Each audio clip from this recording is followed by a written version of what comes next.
Our money lead now. President Trump just moments ago touted a $16 billion taxpayer-funded bailout for farmers hurt by the escalating trade war with China, and specifically Chinese tariffs against American agricultural products. President Trump claims that Beijing will foot the bill for the bailout through the tariffs imposed on Chinese goods, but that's simply not accurate. Tariffs don't get paid into the U.S. Treasury. American consumers are the ones bearing the brunt of increased prices on Chinese imports to the U.S., so Americans in some ways are now being hit twice as hard.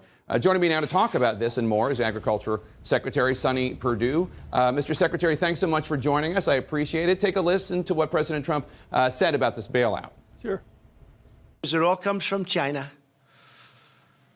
We'll be taking in, over a period of time, hundreds of billions of dollars in tariffs and charges to China, and our farmers will be greatly helped.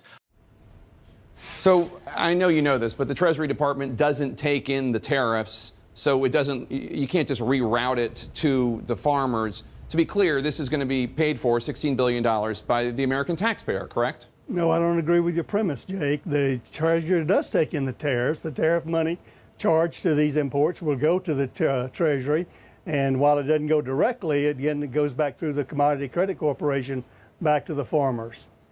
But take a listen to Republican Senator Mitt Romney, who supports this trade war, supports the tariffs imposed by the Trump administration, talking about this. Okay. The cost of tariffs is borne by the American public. I mean, we're the ones that pay the tariffs. The Chinese don't write checks to the American Treasury. Instead, as we buy products, we're paying for the cost of the tariff. That's real. Isn't Mitt Romney correct? No, I don't agree with Mitt Romney. I think, again, if you look at the inflation rate since the earlier tariffs, you'll see the inflation rate has gone down. If consumers were paying more, why wouldn't it go up? The president said today he's never heard a farmer express frustration about these policies. We have. Take a listen to an American farmer who's been hurt in this trade war with China and is preparing to lose a significant chunk of his income.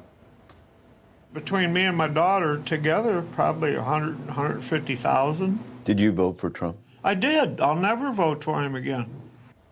So I know you know this because that's the reason for this $16 billion in bailout money, but there are real farmers out there who are hurting from these tariffs. Look, there's legitimate anxiety about prices, which have gone down long before President Trump came into office. This is a long-term slide. Obviously, the tariffs have compounded that, but the fact is President Trump's tariffs and the retaliatory tariffs from China is not the only reason there's economic stress in the farm community. Right, but there are a lot of farmers who are very upset and very worried about what's going on, especially people who are growing the goods that are being hit specifically by Chinese retaliatory tariffs. And that's why President Trump has committed this $16 billion to get them through this time until we can get normal, fair, reciprocal trade agreements with China. Treasury Secretary Mnuchin acknowledged that trade talks with China are not moving in the right direction. What's your message to the farmers and the others suffering from this trade war if a deal doesn't happen between President Trump and President Xi in the next few weeks? Well, again, plant for the market, plant for what the prices you see and the crops that you usually grow. Don't plant for government programs, and hopefully we can continue talks. At some point, President Xi and President Trump will probably visit during the G20. I'm hoping at some point, we're all hoping that we can get a trade deal. Farmers would rather have trade than aid. How confident are you that a deal will happen in the next few weeks? I wouldn't say in the next few weeks. I won't put a timetable on it, but I believe we will get a fair, reciprocal trade deal with China in the future. I want to ask you about this New York Daily News report on the Batista brothers from Brazil. They run the massive JBS SA meatpacking company. It's under investigation. Received more than $60 million in U.S. taxpayer funds, the bailout funds from previous bailouts to help struggling farmers.